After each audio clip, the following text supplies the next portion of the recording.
말씀 봉독합니다. 출애굽기 12장 1절부터 11절까지 있는 말씀입니다. 함께 봉독하겠습니다. 시작. 여호와께서 애굽 땅에서 모세와 아론에게 일러 말씀하시되 이달을 너희에게 달의 시작 곧 해 첫 달이 되게 하고 너희는 이스라엘 온 주족에게 말하리라. 이달 열흘에 너희 각자가 어린 양을 잡을지니 각각 가족대로 그 식구를 위하여 어린 양을 취하되 어린 양에 대하여 식구가 너무 적으면 그 집 외 이웃과 함께 사람 수를 따라서 하나를 잡고 각 사람이 먹을 수 있는 분량에 따라서 너희 어린 양을 계산할 것이며 너희 어린 양은 흠없고 1년 된 숫꽃으로 하되 양이나 혐소 중에서 취하고 이달 열흘날까지 간직하였다가 해질 때 이스라엘 이 7절 그 피를 양을 먹을 집 좌우 문설주와 임방에 바르고 그 밤에 그 고기를 불에 구워 목욕과 쓴 나물과 아울러 먹되 날 것으로나 물에 삶아서 먹지 말고 머리와 다리와 내장을 다 불에 태워 먹고 그 아침에 연기지 말며 지금까지 남은 것은 곧 불사르라. 너희는 이것을 이렇게 먹을지니 허리에 띠를 띠고 발에 실을 신고 손에 지팡이를 잡고 급히 먹으라. 이것이 여호와의 유월절이니라. 아멘. 우리 서로 인사합시다. 새해 복 많이 받으십시오. 새해 복 많이 받으세요. 새해 복 많이 받으십시오. 기도하고 시작하겠습니다. 살아계신 하나님 아버지, 2024년도를 우리에게 주시고 새해 첫 예배 가운데 아버지 하나님 말씀을 듣게 하심을 진심으로 감사드립니다. 금년 한 해를 하나님의 은혜 가운데 보낼 수 있도록 인도해 주시고 지켜 주시옵소서. 성령님께서 함께하여 주시옵소서.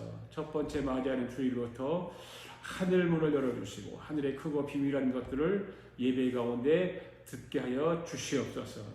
오늘 새해 첫 말씀을 통해서 우리의 생각과 마음을 말씀에 집중하게 하시고 말씀이 완전하게 젖게 하여 주시옵소서. 성령님께서 오늘도 우리를 이끌어 주시옵소서. 말씀으로 우리를 감싸 주시옵소서. 말씀 가운데 병든 자를 치유해 주시고 눌린 자에게 자유함도 허락해 주시고 무거운 짐을 진 자들에게 무거운 짐도 풀어 주시고 성령의 강한 역사를 경험하게 하여 주시옵소서. 오늘 예배에 참여한 모든 성도들이 함께 예배에 큰 은혜 받는 복된 시간 되게 하옵소서. 감사드리며 예수님의 이름으로 기원하옵나이다. 아멘. 할렐루야. 다시 한번 인사합시다. 하나님 우리를 사랑하십니다. 새해 복 많이 받으십시오. 할렐루야. 여러분 성경에 보면 하나님의 구약 이스라엘 백성들에게 절기 명절을 주셨습니다. 그 명절들은 몇 개를 주셨는가 하면 7개를 주셨어요. 유대인들의 7대 절기가 있는데 그 7대 절기가 어떤 것들일까요? 첫째 유월절, 그 다음에 무교절, 그 다음에 초실절, 그 다음에 오순절, 그 다음에 나팔절, 속죄절, 그 다음에 장막절. 이렇게 해서 7가지의 절기, 명절을 유대인들에게 주셨습니다. 이 절기 명절을 주신 것은 세 가지 하나님 뜻이 있기 때문에 주셨는데요. 첫 번째는 구약시대 이스라엘 백성들을 위해서 이스라엘 백성들을 위해서 이 7대 명절을 주신 것입니다. 그리고 두 번째 7대 절기 명절을 왜 주셨을까? 바로 예수님이 이 땅에 사람으로 오시면 무슨 일을 하실 것인지를 보여주기 위해서 예수 그리스도의 구속사를 알기 위해서 7대 명절을 이렇게 만들어 놓고 이스라엘 백성들에게 예행 연습을 하도록 하기 위해서 이 7대 명절을 주신 것입니다. 그래서 이 7대 절기 명절을 뭐라고 우리가 또 말할 수 있냐면 신약시대를 통해서 바울 서신을 통해서 보면 이것이 바로 복음이라는 거예요. 복음. 그리고 세원철이 왜 7대 명절을 왜 나타나게 났는가? 신약시대 성도들을 즉 바로 저와 여러분들 우리의 삶에 이루어진 큰 복음의 사건이기 때문에 이 7대 명절을 주신 것입니다. 그러면 구약 성경에 기록된 이 7대 절기 즉 구약 성도들에게 이 명절을 주셨는데 현대를 살아가는 이 진짜 지금 현대 복음 시대를 살아가는 저와 여러분들에게는 영적으로 어떤 의미가 있을까? 아까 앞에서 세 가지 말씀을 드렸듯이 그런 영적인 의미들을 부여했는데 6월절이라고 하는 것은 왜 6월절을 주셨을까? 이 6월절은 이스라엘 백성들에게 빼놓을 수 없는 그런 것들이죠. 전혀 빼놓을 수 없는 그런 것들입니다. 6월절은 하나님이 사람의 몸을 입고 이 땅에 내려가면 이렇게 죽으리라. 이것이 6월절인 것인데 그 이스라엘 백성에게 빼놓을 수 없는 수없는 매우 중요한 절기 가운데 이 6월절이 아주 중요한 거죠. 430년 동안 애굽의 종살이를 하며 비참한 삶을 보냈던 이스라엘 백성이 6월절을 통해서 해방의 빛을 보게 된 것입니다. 바로 그날을 기념하기 위해서 만든 것이 6월절인 것입니다. 이것은 하나님이 사람의 몸을 입고 이 땅에 내려가면 이렇게 죽으리라. 이것이 바로 6월절이라 그 말입니다. 그 다음 무교절은 어떤 것일까요? 무교절. 이스라엘 백성들이 애굽 람세스에서 출발해서 홍해를 건너기까지 얼마나 무서웠겠어요. 그렇잖아요. 엄청난 두려움, 초조함, 불안함, 무서움 이런 것들이 그런 것을 느끼면서 또 경험하면서 그 고통의 시간을 보냈지 않습니까? 하나님께서는 이 고난을 기억하기 위해서 무교절을 제정하신 거죠. 이것은 무엇을 신약시대에 와서 무슨 의미를 가지고 있느냐면 십자가에 죽고 나면 예수님께서 죽고 나면 무덤에 3일 동안 있을 것을 알고자 하는 그것이 바로 무교절인 것입니다. 무교절. 그 다음에 초실절은 어떤 걸까요? 초실절. 초실절은 하나님의 7개 절기 중에 6월절, 무교절 다음으로는 세 번째 절기가 초실절인데 이런 첫 열매를 말하는 것입니다. 첫 열매. 구약시대는 6월절과 무교절을 지킨 후에 맞이한 안식일 다음 날 첫 열매를 흔들어서 하나님께 바치는 의식을 행하는데 이 절기가 바로 초실절인 것입니다. 이것은 하나님의 사람의 몸을 입고 세상에 내려가면 십자가에 죽고 3일 동안 무덤에 있다가 다시 살아날 것을 알리고자 하는 것이 바로 초실절인 것입니다. 그 오순절은 뭘까요? 오순절은 여러분들이 다 잘 알잖아요. 문자 그대로 50일째 되는 절기란 그런 뜻입니다. 하나님께서 제정하신 이스라엘 사람들의 절기 중 하나였습니다. 하나님께서 이스라엘 사람들에게 농사를 지어서 첫 수확을 하면 그 첫 열매를 하나님께 감사제를 드리도록 했고 그로부터 50일째 되는 그 날에 세 곡식으로 떡 2덩이를 만들어서 제물로 드리도록 했습니다. 이것을 신약시대에 와서는 오순절 마가의 다락방에서 성령을 부어주실 것을 약속하셨던 이것이 바로 오순절인 것입니다. 그 다음에 나팔절입니다. 나팔절은 뭡니까? 이스라엘 백성들이 40년 동안 광야 생활을 할 때 하나님 친히 지시하신 규례가 바로 이 나팔절이에요. 이 절기는 우리 예수님이 다시 오실 걸 약속하셨던 것 같이 재림을 상징하는 것이 바로 나팔절인 것입니다. 그래서 속죄절, 알곡과 쭉저기를 가려내리라 그랬습니다. 그 다음에 장막절, 가련해서 천국 왕국에 이르리라 이런 내용들입니다. 이렇게 7대 명절이 주는 영적인 복음적 의미가 있다는 사실을 우리는 알아야 되는 것입니다. 그렇다면 첫 번째로 6월절에 대해서 한번 우리가 살펴보기로 하겠습니다. 6월절. 6월절이 우리에게는 왜 나타나는가 하면 결론적으로 말하면 구원을 위해서 나타나게 됩니다. 구원을 위해서. 6월절은 어떤 날이죠?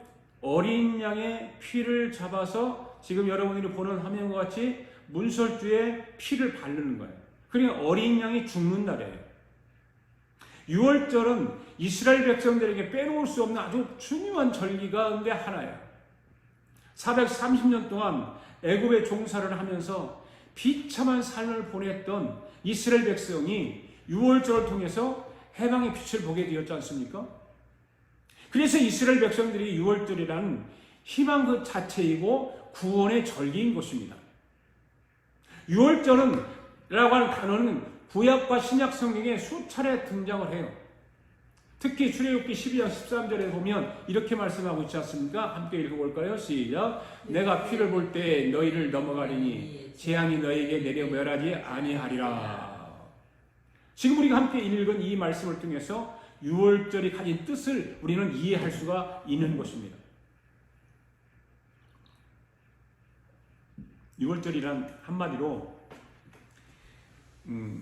바로 왕이 장자를 죽이기 위해서 온 첫 번째 난 아이들 다 죽였잖아요. 그 죽는 것을 면하기 위해서 이 유월절을 제정하고 유월절을 통해서 문설주에 양을 잡아 문설주에 바르면 그 재앙이 넘어갔다고 그래서 이걸 뜻이 뭐냐면 재앙이 넘어간다 그런 뜻을 가지고 있습니다.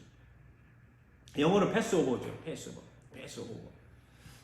그 다음에 히브리어는 페사우, 헬라어로는 파스카라고 하는 이 모든 단어들이 동일한 뜻을 가지고 있는 것입니다. 주전 1498년에 애굽 전역에 통곡과 비명의 소리가 가득했던 날이 있었지 않습니까? 그런데 오직 유월절을 지킨 이스라엘 백성에게만 이 무서운 재앙이 넘어갔다는 거죠.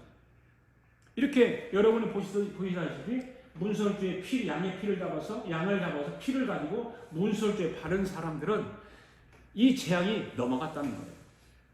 그날 이스라엘 백성들은 재앙에서 넘김을 받는 그 유월절의 참뜻을 체감하면서 그 중요성을 매우 깊이 새겼던 것이죠. 세계 고대 역사를 살펴보면 강대국이 약대국들을 지배해서 포로로 삼아가지고 온갖 학대하고 노동력을 착취하는 일은 고대 역사상 비일비재하게 일어났던 일들입니다. 이스라엘도 예외는 아니었습니다. 지금으로부터 3,500년 전에 이스라엘은 애굽의 식민지가 되어서 무려 430년이라고 하는 기나긴 시간 동안 세월 동안 박해와 서름을 당했던 나라가 이스라엘입니다. 그래서 하나님께서는 고통에 허덕이는 이스라엘 백성들을 해방시켜주기 위해서 모세를 택하가지고 모세의 나이가 80세였어요. 80세. 그 80대 그 노구를 이끌고 있는 그 모세를 택했습니다. 그래서 모세는 하나님의 명을 받고 애굽 왕 바로에게로 이스라엘 백성들을 풀어달라고 요청을 합니다. 바로는 모세의 요구를 거절했고 오히려 마음이 강팍해져갖고 이스라엘 백성들에게 더 고된 노동을 시키지 않습니까?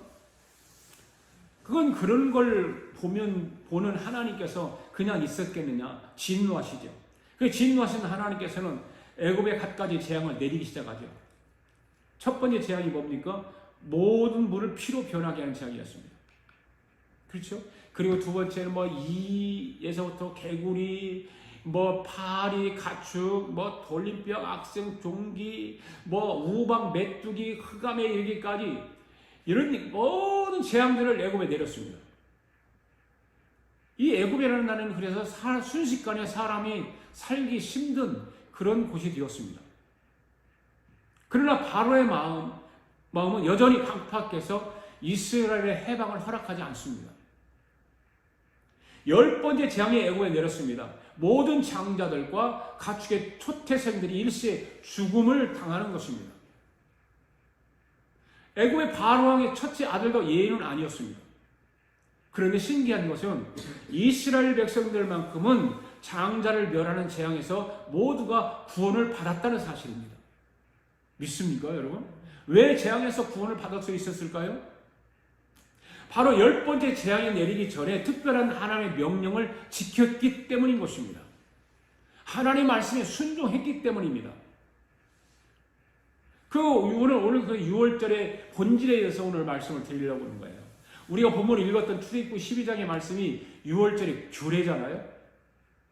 그런데 고린도전서 5장에 보면 6절, 8절에 보면 6월절 어린 양이 누구인가를 말하고 있어요. 구약 성경 출애굽기에 보면 6월절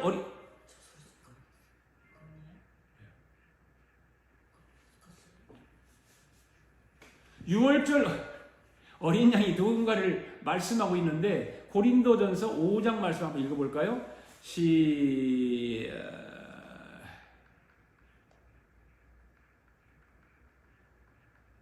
자, 한번 읽어보겠습니다. 시작. 너희가 자랑하는 것이 옳지 아니하도다. 적은 누룩이 온 덩어리에 퍼지는 것을 알지 못하느냐? 너희는 누룩 없는 자인데 새 덩어리가 되기 위하여 묵은 누룩을 내버리라. 우리 6월절 양 곧 그리스도께서 희생 되셨느니라. 그러므로 우리가 명절을 지키되 묵은 누룩으로 말고 악하고 악의의 찬 누룩으로도 말고 누룩이 없이 오직 순전함과 진실함의 떡으로 하자. 여러분, 이 말씀에서 6월절 어린 양이 누구라고 그랬습니까? 예수 그리스도. 그리고 명절을 어떻게 하라고 그랬어요? 지키라. 그죠? 명절을 지키되 그러잖아요. 지키라. 이 명절을 어떻게 지켜야 돼요? 그러니까 복음적으로 지켜라 그 말이에요.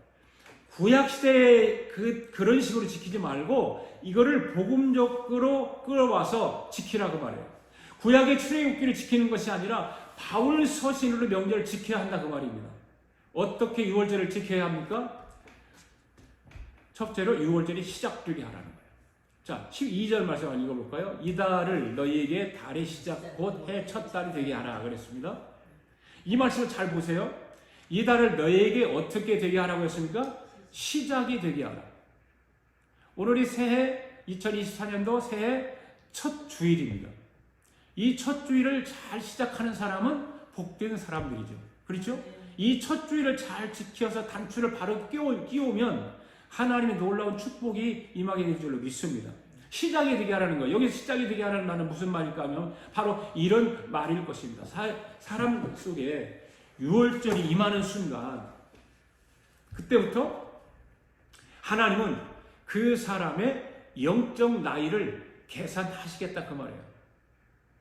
네, 복음적인 유월절이 그 사람 속에 임하게 되면 하나님은 그 사람의 영적 나이를 계산하겠다 그 말입니다.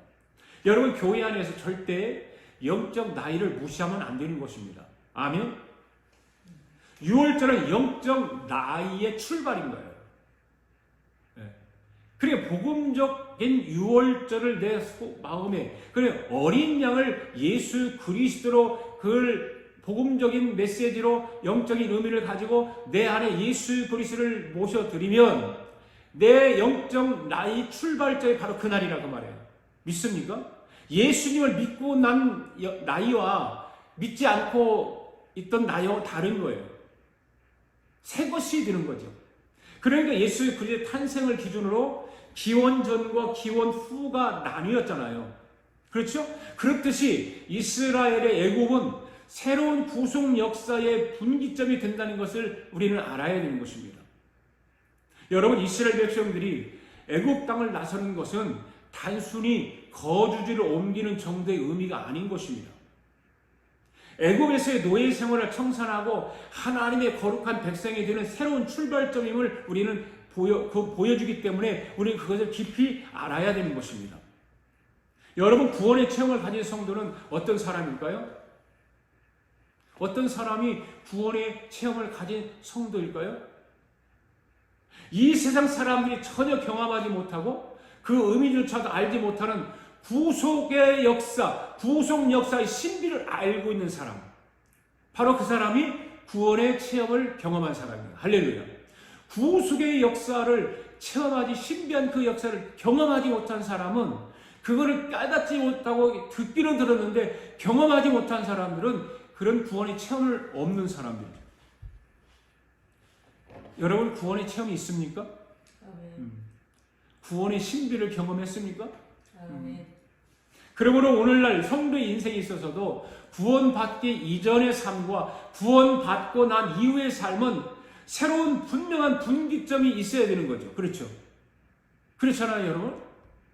예수를 믿었어요. 그러면 그날부터 내 영적 나이는 시작되는 것인데 그 영적 나이가 시작되는 것은 새로운 삶을 살겠다는 의미인 것이거든요. 그러면 새로운 삶의 분기점이 분명히 있어야 되는 거예요. 하나님은 구원받기 전에 사람은 인정해주지 않는다. 아멘? 예. 구원받은 사람만 하나님은 인정하신다.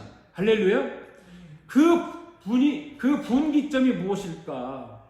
예수 그리스도를 믿고 난 후에는 어떻게 해야 합니까? 과거의 죄의 노예에서 생활을 청산해야 되는 거죠. 분기점이 그거예요. 예수 믿고 나서도 똑같이 예수 믿기 전과의 삶을 살아간다면 그것은 청산하지 않는다면 문제가 있는 거죠. 그리고 하나님의 백성으로서 거룩한 삶을 살아가는 새로운 삶의 기준이 시작이 되라 그 말이에요. 할렐루야. 그게 바로 분기점이에요. 이런 삶을 시작하는 사람은 6월절이 임한 것입니다. 할렐루야. 믿습니까? 하나님은 구원이 임한 사람, 6월절이 임한 사람을 그날부터 나이를 새롭게 인정해 주십니다. 믿습니까? 여러분 속에 아직도 이 6월절이 임하지 않았다면 속히 임하게 되기를 주의 이름으로 축복합니다.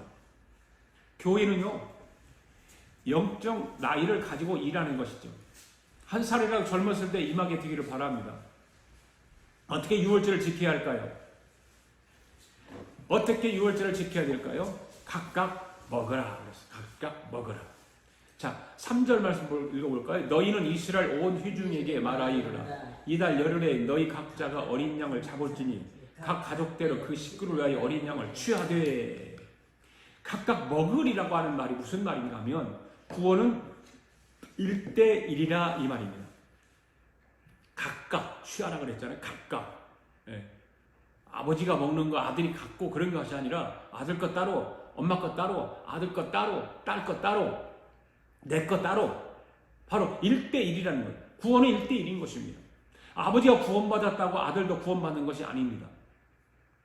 아내가 구원받았다고 남편이 덤으로 구원받는 것이 아닙니다. 구원은 1대1입니다. 아멘. 어린 양을 잡을지니 각각 식구를 위하여 어린 양을 취하라고 하는 말은 바로 구원은 1대1이라는 것입니다. 아멘. 예. 그러니까 누구든 예수 믿어야 구원받는 것입니다. 한번 따라합시다. 구원은 1대1이다. 구원은 1대1이다. 구원은 하나님이 너와 1대1의 관계를 이루어주는 거예요. 아멘. 하나님과 너와의 1대1의 관계, 하나님과 나와의 1대1의 관계, 그것이 바로 구원이에요. 아멘. 절대로 구원은 단체로 받는 것이 아니에요. 집단적으로 받는 것이 아니에요. 어린 양을 각각 취하라고 말씀하셨습니다. 출애굽기 4절, 22장 본문 4절, 5절, 6절, 7절 말씀 읽어볼까요? 시작. 그 어린 양에 대하여 식구가 너무 적으면 그 집의 이웃과 함께 사람의 수를 따라서 하나를 잡고 사람이 먹을 수 있는 분량에 따라서 너희 어린 양을 계산할 것이며 너희 어린 양 흠없고 1년 된 수컷을 하되 양이나 염소 중에서 취하고 이달 열나흘까지 간직하였다가 헤어질 때 이스라엘 회중이 그 양을 잡고 그 피를 양을 먹을 집 좌우 문설주에 임방하고. 그렇죠. 이 말씀은 주님께서 십자가 달리실 때를 그려내는 말씀이에요. 십자가 달리실 때, 잘 여러분들 이 말씀을 읽어보면 예수님께서 십자가에 달리실 때를 그려내는 말씀이에요. 수천 년 전에 일어날 예수님 십자가 사건을 이 출애굽기 12장 4절에서 7절에 있는 말씀에서 내포하고 있다 그 말입니다. 그러니까 6월절의 사건은 뭐냐면 피와 살입니다. 피와 살. 여기 잘 보시기 바랍니다. 피와 살을 어떻게 사용하고 있습니까? 피의 사용법을 살펴보도록 하겠습니다. 어린 양의 피를 받아서 그 피를 어떻게 적용하고 있는가 하면 말씀을 잘 보시면 알지만 그 피를 좌우 문설주와 임방에 바르도록 했죠. 여기 지금 그림에 여러분 나오잖아요. 예. 그런데 여러분 이 피는 어떤 피여야만 했을까요? 반드시 어린 양의 피여야만 되었습니다. 다른 피를 바르면 아무런 효과가 없는 것입니다. 애굽 사람들과 함께 죽임을 당하지요. 그렇게 되면. 그러나 어린 양의 피를 취하여 바른 그 문설주에 바른 자는 생명을 보장받는다 그 말이에요. 하나님께서 그렇게 약속을 하셨습니다. 그 약속을 믿고 이스라엘 백성들은, 유대인들은 이 문설주에 이 어린 양의 피를 잡아서 이렇게 바른 거죠. 이처럼 하나님의 구원은 반드시 하나님께서 명하신 그대로 철저하게 지켜 행할 때 이루어진다 그 말이에요. 할렐루야. 그냥 우리는 입으로만 아멘하고 믿습니다 그렇게 대답을 하고 나의 삶을 돌아보면 하나도 변한 것이 없단 말이에요. 그 문제가 있는 거죠. 바로 6월절 어린 양이 예표하는 것이 무엇이냐는 거예요. 바로 예수 그리스도의 보혈의 피인 거예요. 아멘. 할렐루야. 이 유대인의 설교 가운데 6월절 어린 양의 피는 예수 그리스도의 보혈의 피를 상징하는 것입니다. 할렐루야. 또 한 가지, 문지방에 바른 피는 어떤 사람이 볼 수 있는가 하는 거예요. 여러분, 문지방에 바른 피는 어떤 사람이 볼 수 있어요? 안에 있는 사람입니까? 밖에 있는 사람입니까? 문지방 밖에 있는 사람. 밖에 있는 사람만 볼 수 있는 거예요. 잘 들으세요. 이거 진짜 영적 의미가 너무 깊은 말씀이에요. 방 안에 있는 사람이 아니고 방 밖에 있는 사람이에요. 방 안에 있는 사람은 어떤 사람을 의미하고 있어요? 그러면요? 방 안에 있는 사람은 구원받은 사람이죠. 구원받은 사람이기 때문에 이 어린 양의 피를 볼 필요가 없어요. 구원받고 예수 안에 있는 사람은 그 피가 보이지 않는 것입니다. 구원받은 당사자에게 보이도록 피를 바르는 것이 아닙니다. 방 안에 있는 사람은 피를 볼 수 없습니다. 밖에서만 볼 수 있습니다. 여러분, 보혈을 여러분이 볼 수 있나요? 여러분이 보혈을 느낄 수 있나요? 보혈을 내가 확인할 수 있나요?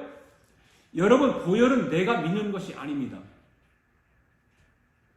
2000년 전에 십자가에서 흘린 그 보혈을 어떻게 오늘 우리가 확인할 수 있을까요? 없는 것입니다. 그러면 무엇을 통해서 보혈의 피가 문지방에 발라 있다는 것을 알 수 있습니까? 바로 믿음이에요. 믿음. 그래서 믿음이 중요한 것입니다. 네.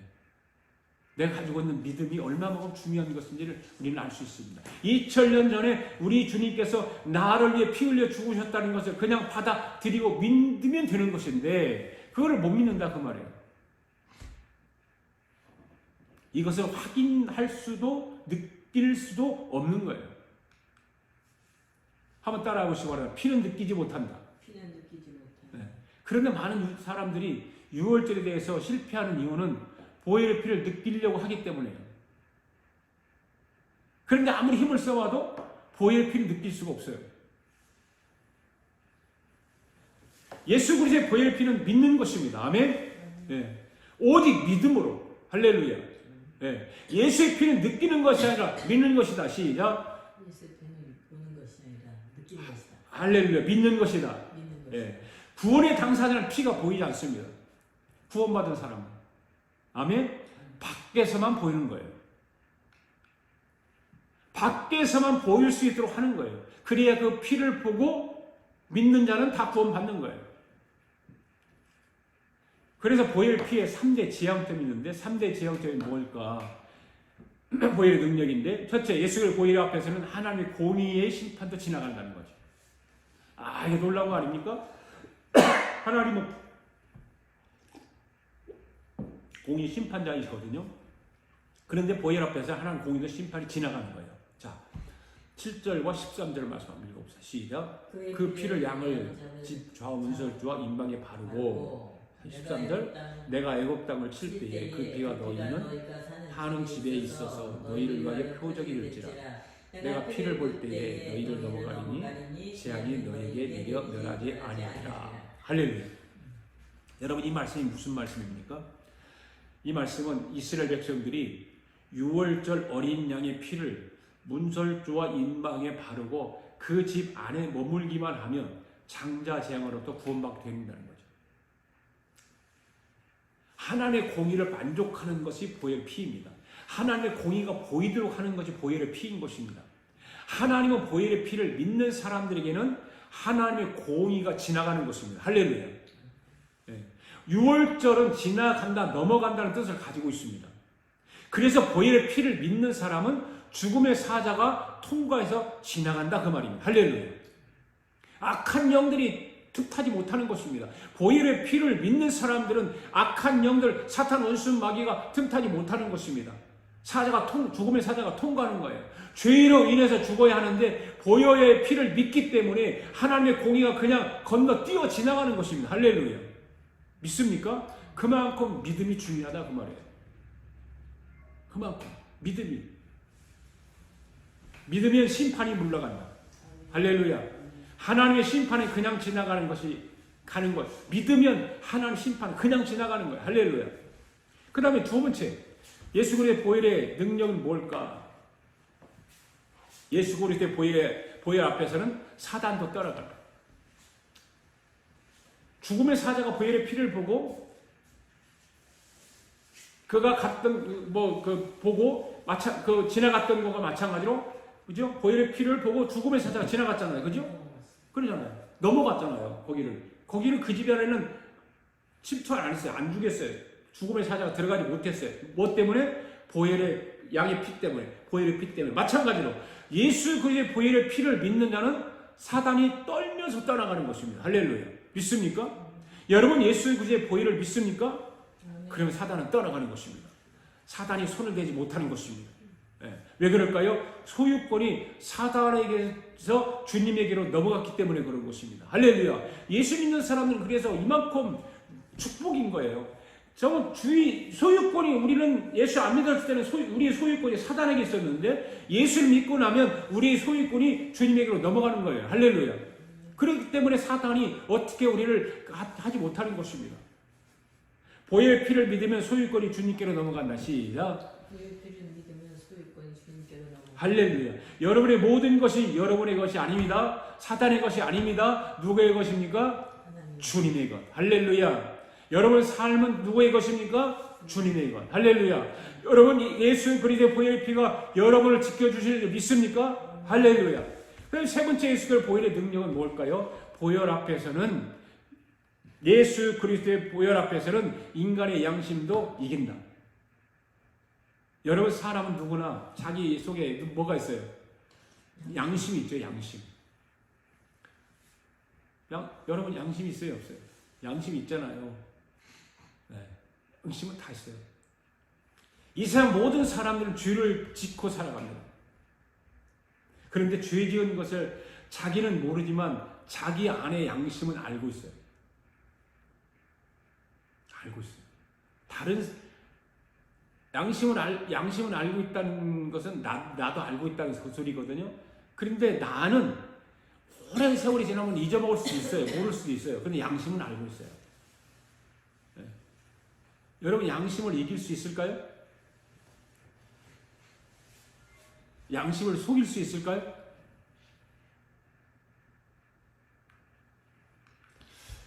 거짓말하면 내 안에 있는 양심이 뭐라 그래요?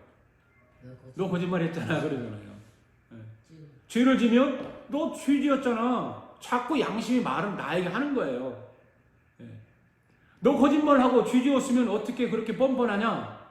네. 그렇게 말하죠. 다른 사람 모르는데 나는 다 알고 있어. 양심이 그렇게 말해요. 네. 네 남편도 모르고 네 아내도 모르지만 나는 다 알아. 양심이 그렇게 말한다 그 말이에요. 자기 자신 속에는 양심이 그렇게 소리를 치는 것입니다. 그래서 양심이 살아있는 사람은 양심 앞에서는 힘이 없는 거예요. 네. 오늘 우리는 이 양심을 잠재울 수 있는 방법이 있습니다. 잘 들어보세요.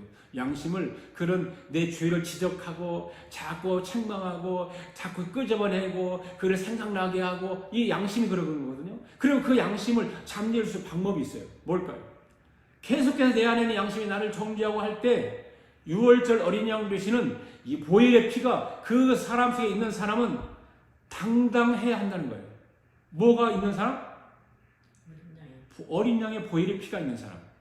그래 내가 죄를 짓고 거짓말을 했다. 어쩔래? 그래 당당하는 거죠.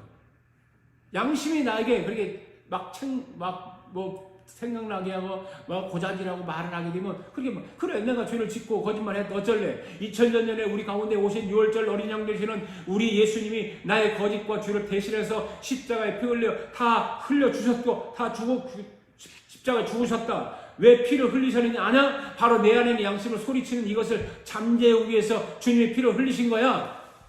그 양심을 향해서 대항하는 거죠. 담대하게. 양심이 나를 책망할 때 예수 그리스도의 보혈의 피가 있는 사람은 당당한 거예요. 그래서 여러분 속에 양심이 자꾸만 여러분을 정죄하면 보혈의 피로 맞서 싸워서 물리칠 수 있기를 바랍니다. 할렐루야. 그 보혈의 3대 방향이 있습니다. 보혈의 3대 방향이 있는데 첫 번째가 뭐냐면 하나님의 공의가 나타나게 하는 거죠. 보혈은. 그죠? 하나님 보혈의 피만 나타나거나 듣거나 하면 그냥 심판을 멈추고 지나가는 거예요. 그만큼 보혈의 피가 너무나 위대한 거죠. 보혈의 피를 보면 사단은 한 길로 왔다가 일곱이 도망가는 꼴이 되고 마는 것입니다. 그 다음에 세 번째는 양심에서 해방되기 위해서는 보혈의 피로 이길 수 있습니다. 지금까지 설명했잖아요. 그죠? 네. 많은 사람들이 양심에 눌려 살아가는 사람들이 너무나 많아요. 그래 괴로워하고 그래 잠도 못 자고 때는 술로 잊어버리고 하기도 해보고 양심에 눌려 사는 사람은 보혈의 피로 물리쳐야 됩니다. 할렐루야. 믿습니까? 보혈의 피는 2000년 전에 있었던 일이라 할지라도 하나님의 은혜 언약 때문에 지금도 효과가 있는 줄로 믿습니다. 지금도 그 일은 일어나는 것입니다. 할렐루야. 그래서 오늘 우리는 마귀에게 지면 안 되는 것입니다. 할렐루야. 마귀를 이기자. 시작. 사탄을 물리치자. 할렐루야. 우리는 마귀를 이기고 사탄을 물리쳐야 되는 것입니다. 아멘. 어떻게 이기고 물리칠 수 있습니까? 바로 어린 양 예수 그리스도의 보혈입니다. 예수의 보혈로 우리는 물리칠 수 있습니다. 여러분, 예수 그리스도의 십자가 보혈이 모든 사람의 죄를 다 사하신다는 사실을 믿습니까? 아멘. 그럼 우리는 찬양이 있잖아요. 보혈을 지나 하나님 품으로, 보혈을 지나 아버지 품으로, 보혈을 지나 하나님 품으로 한 걸음씩 나가네. 이렇게 보혈의 피가, 예수 그리스도의 보혈의 피가 하나님 품으로, 아버지 품으로 한 걸음씩 나가게 만드는 것이에요. 그러면서 우리에게 정죄한 악한 원수마귀를 물리칠 수 있고 더러운 사탄을 물리칠 수 있는 것입니다. 할렐루야. 보혈의 피가 우리의 죄를 눈같이 희게 하시고, 보혈의 피가 우리의 모든 것을, 영역을 넓게 만들어 주는 것입니다. 보혈 피로써 모든 것을 이길 수 있기를 바랍니다. 할렐루야. 여러분, 보혈의 능력으로 죄를 이기시기 바랍니다. 아멘. 보혈의 능력을 이제 여러분 삶 속에 깊이 새겨 두기를 바랍니다. 여러분, 성경 갈라디아서 보면 이런 말씀들이 기록되어 있는 거 여러분 잘 아시죠? 갈라디아서 2장 20절 말씀 시작. 내가 그리스도와 함께 십자가에 못 박혔나니 그런즉 이제는 내가 사는 것이 아니요 오직 내 안에 그리스도께서 사시는 것이라. 이제 내가 육체 가운데 사는 것은 나를 사랑하사 나를 위하여 자기 자신을 버리신 하나님의 아들을 믿는 믿음 안에서 사는 것이라. 아멘. 여러분, 이 말씀을 잘 보세요. 내가 십자가에, 그리스도와 함께 십자가에 죽으리라입니까? 죽었나니입니까? 뭐예요? 죽으리라입니까? 죽었나니입니까? 죽었나니. 네. 이 말씀을 그냥 읽으면 안 된다니까요. 네. 앞으로 죽을 것이다, 죽으리라가 아니에요. 나는 누구예요? 내가 누구예요? 나잖아요. 나는 그리스도와 함께 십자가에 못 박혔나니. 이렇게 읽어야 돼요. 못 바꿀 것이니 아니에요. 그래서 이 말씀이 현실적으로 나에게 적용이 되고 있는가라고 하는 거죠. 여러분은 어떻습니까? 현실적으로 여러분에게 적용이 잘 되고 있습니까? 죄를 계속해서 짓고 있는데 용서가 될 수 있을까요? 여러분, 지금 읽은 말씀을 잘 기억하시길 바랍니다. 우리의 죄는 이미 십자가에서 죽었다라고 기록하고 있어요. 아멘. 십자가에서 죽었다. 우리의 죄는 십자가에 죽었다. 시작. 믿습니까? 이 믿음이 필요한 거죠. 우리의 죄는 내 죄는 십자가에 죽었다라고 하는 믿음. 죄에 대해서 이미 주님께서 십자가에 돌아가실 때 죽었다고 했습니다. 그런데 내 속에서는 자아가 살아있고 혈기도 살아있습니다. 이런 것들이 충동질할 때 이것을 어떻게 할 것인가 잘 들어보시기를 바랍니다. 어느 집에 나이가 많은 시아버지가 있습니다. 이 할아버지는 취미가 있는데 살아있는 뱀을 안방에서 키우는 할아버지였어요. 아, 징그럽지 않아요? 뱀을 키워요, 뱀을. 저는 그걸 미국에 와서 그런 걸 직접 봤어요. 우리 교회 다니던 집사님 딸인데 가서 보니까 집 방에다가 뱀을 키우더라고요. 와. 보통 하여튼 미국 사람 별난 사람 다 많아요. 뭐 뱀도 키우고 개구락지도 키우고 별것들 다 갖다 키우니까. 그 뱀을 얼마나 사랑하는지 뱀을 안아주고 뽀뽀도 해주고 그래요. 이 여학생 더군다나 여학생 간도 크지. 별 취미가 다 있어요. 그래 미국은 뱀 장사도 할만하대요. 돈 잘 번대요. 여러분도 돈 벌려면 뱀 장사 하세요. 뱀 장사. 그런데 이 뱀을 키우는 이 시아버지 때문에 이 며느리가 괴로운 거예요. 시아버지가 함께 사는데 시아버지가 뱀을 키우니까 얼마나 괴롭겠습니까? 그렇다고 시아버지를 쫓아낼 수도 없고 자기들이 나갈 수도 없고. 그래서 할아버지, 시아버지에게 아버님 어디 키울 곳이 없어서 뱀을 키우세요 라고 하니까 이 시아버지는 나는 뱀이 좋아요. 나는 뱀이 좋다고 하면서 내가 뱀을 잘 키우고 있으니까 너무 무서워하지 말아라. 뱀이 들어있는 박스에서 열쇠를 꼭 잠가 놓으니까 뱀이 나와서 너를 물 일이 전혀 없어. 그래도 그렇죠 아버지. 저는 뱀이 무섭고 싫어요. 그런데 시아버지가 병이 들어서 죽을 때가 됐어요. 그래 가만히 생각을 해보니까 이 뱀을 자기가 죽은 뱀을 며느리한테 물려줄 수도 없고 그렇게 싫어하는데 어떻게 해야 될까 고민을 하다가 며느리가 너무너무 싫어하고 무서워하니까 이 뱀을 죽여야 하겠다고 뱀을 죽여버렸어요. 그리고 없애버렸어요. 그리고 뱀을 키우던 그 박스 바깥에다가 이제 이 박스 안에는 뱀이 없다라고 써붙여놨어요. 내가 다 불태워 버렸다라고 다 써붙여놨어요. 그러니 네가 죽거든 내 방에 들어오는 것을 무서워하지 말아라. 그렇게 하고 시아버지가 죽었어요.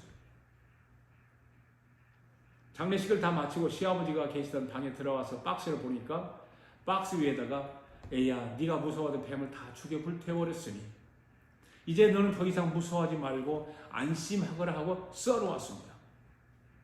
며느리가 이 글을 보고 어떻게 했을까요? 시아버지가 돌아가시면서 뱀을 다 죽여버리셨구나 하고 무서워하지 말아야 하는데 시아버지가 써놓은 글을 믿지 않는 거죠. 그 안에 뱀이 있는 걸 착각하는 거예요. 시아버지가 그렇게 써놨는데도 불구하고. 그래서 이 며느리 마음속에 이런 생각이 들어요. 이야 시아버지가 돌아가시면서 나를 뱀에게 물리게 하기 위해서 거짓말을 했다고 생각하는 거죠. 그리고 뱀이 들어있던 박스 옆에만 가면 놀라고 주춤거리고 하는 것입니다. 그때 하늘에 계신 시아버지가 뭐라고 하실까요? 얘야 뱀은 다 죽었단다. 그런데 너는 왜 이렇게 무서워하느냐? 너는 지금 뱀이 죽지 않았다고 생각하기 때문에 네 속에 뱀이 아직도 살아있는 거야. 여러분 뱀은 이미 죽었습니다. 그런데 며느리 마음속에는 아직 뱀이 죽지 않았습니다. 왜 그럴까요? 믿지 않기 때문에 그렇죠. 시아버지의 말을 믿지 않는 것입니다. 그와 마찬가지로 2000년 전에 예수 그리스도가 십자가에 돌아가실 때 우리 모든 자아를 안고 십자가에 죽었어요. 아멘. 그런데 지금 우리 속에 있는 자아가 어떻게 되어 있습니까? 우리 자아는 죽지 않고 살아있어요. 왜 그럴까요? 그것은 예수님이 십자가에서 나의 모든 자아와 함께 십자가에서 돌아가셨다는 것을 인정하지 않기 때문에 그렇다고 말이에요. 내 안에 자리 잡고 있는 거짓 자아에 속고 있는 것입니다. 실제로 내 자아는 어떻게 되었습니까? 죽었습니다. 그런데 거짓에 속고 있는 것입니다. 죽지 않았다고. 여러분 거짓 자아에 속으면 안 되는 것입니다. 그러면 이 자아를 무엇에 비교를 해보면 되는가 하면 내 안에 일어나는 혈기에다가 비교를 한번 해보면 될 거예요. 여러분 혈기가 있어요 없어요? 있죠. 혈기가 일어날 때 여러분 어떻게 합니까? 혈기를 부리잖아요. 그러면 혈기에게 이기는 것일까요? 지는 것일까요? 지는 거죠. 그러면 혈기가 날 때 어떻게 해야 될까요? 내 안에 일어나는 혈기를 향해 외치는 거예요. 내 안에 일어난 혈기를 거짓 혈기야 내 혈기를 죽었어 혈기야 떠나가라 혈기야 내 안에 떠나가라 예수 그리스도의 이름으로 명하니 떠나가라 너는 이미 죽었잖아 내 속에서 까불지 마 나는 안 속아 너는 이미 죽었어 죽은 거야 외치는 거죠. 여러분 실제로 말을 한번 그렇게 외쳐보시기를 바랍니다. 여러분들이 혈기를 부릴 때 여러분 자아를 향해서 그렇게 외쳐보시기를 바랍니다. 그러면 혈기는 사라집니다. 할렐루야. 신기하거든요. 사라져요.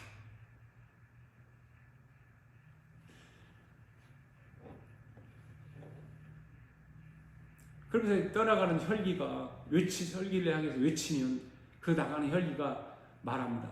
내가 한번 거짓으로 건드려 봤는데 속지 않네. 전에는 잘 속았는데 이제는 안 속네. 여러분, 혈기는 그날부터 사라지는 거예요. 아멘. 네. 그러니까 내 속에서 자아가 일어나거든 그 혈기는 나를 속이기 위해서 나타난다는 것이에요. 여러분, 거기에 속지 마시기 바랍니다. 단호하게 맞서기를 바랍니다. 여러분, 십자가의 도에 정점을 찍으면 이러한 일을 할 수 있는 거예요. 할렐루야. 이것이 사도 바울이 말하는 십자가인 거예요. 그러니까 6월절은 오늘 우리에게 십자가의 도를 가르치기 위해서 나타나게 되는 것이다, 그 말입니다. 그냥 유대인들의 명절 가운데 하나인 6월절이 아니라 이 유대인의 7대 절기 가운데 6월절은 우리에게 십자가의 도를 가르치기 위해서 나타나게 되는 거예요. 한번 따라합시다. 살과 피. 살과 피. 그렇잖아요. 우리가 예배 이제 이 성찬식도 하고 그러잖아요, 교회마다. 그럼 예수님의 살과 피를 먹고 마시는 것이 바로 성찬식 아닙니까? 피는 죄를 처리하기 위해서 마시는 거잖아요. 그리고 살은 우리의 자아를 처리해서 먹는 거고요. 그래서 십자가의 구원은 온전한 구원이다, 그 말이에요.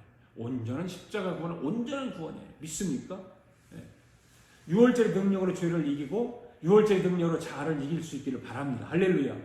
죄를 이기시기를 바랍니다. 자아를 이기시기를 바랍니다. 할렐루야. 여러분, 이 시간 여러분 오른손을 가슴에 대고 눈을 한번 감아보시기 바랍니다.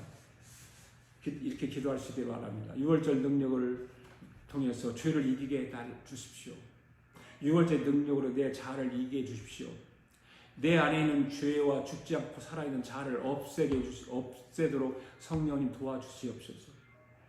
오 주님, 죄를 이길 수 있는 6월절 능력을 주세요. 내 자아를 이길 수 있는 어린 양의 보혈 능력을 주세요. 하고 이 시간에 간절하게 여러분 그냥 뭐 소리내도 되고 속으로 기도해 주고 여러분 있는 자리에서 기도할 수 있기를 바랍니다. 같이 함께 기도할까요? 하나님 아버지 감사합니다. 오늘 말씀을 들었습니다. 6월달에 어린 양의 피로 어린 양의 능력으로 죄를 이길 수 있게 도와주시옵소서. 어린 양의 능력으로 내 자아를 이길 수 있게 주시옵소서. 아버지, 내 안에 있는 모든 죄와 죽지 않고 살아있는 자아, 고집, 혈기 이런 것들 다 없애 주시옵소서. 어린 양의 보혈을 통해서 다 사라지게 하시고 아버지 주님, 남의 죄를 이길 수 있는 6월절의 능력을 주시옵소서. 자아를 이길 수 있는 어린 양의 보혈의 능력을 허락하여 주시옵소서. 사망의 그늘에서 나오게 해주시고 묶인 죄의 사슬에서 풀려나게 해주시고 오 주님, 이제 6월절 어린 양 예수 그리스도의 능력을 힘입어 말씀에 대한 확신과 올바른 자세를 갖기를 원하오니 주님, 저희들을 아버지 하나님 나를 건져주시옵소서. 고쳐주시옵소서. 어둠에서 풀어주시옵소서. 죄의 사슬에서 풀어주시옵소서. 우리 주님 말씀으로 치료하신 줄 믿습니다. 말씀으로 살려주신 줄 믿습니다. 말씀에 대한 올바른 생각을 갖게 하여 주시옵소서. 오 주여 역사하시옵소서. 이 한 주간 하나님 우리의 삶을 지켜주시고 보호해 주시고 역사하여 주시옵소서. 감사하며 예수님의 이름으로 기도하옵나이다.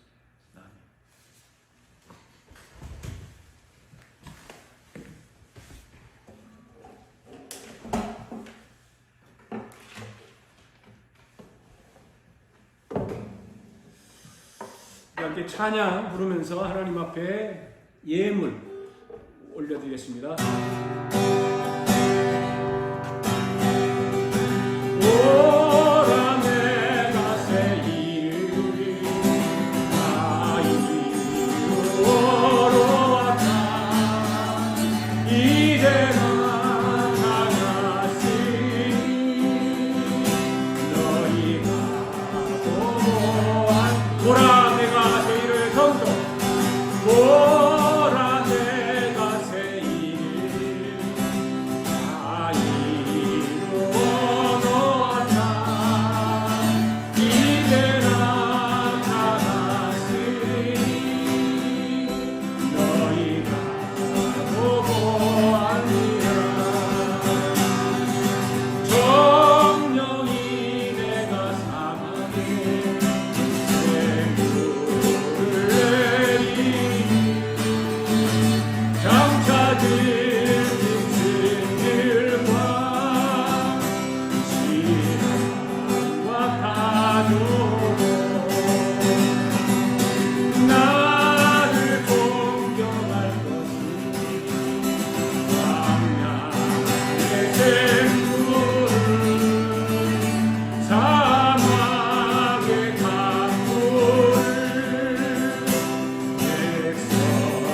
세계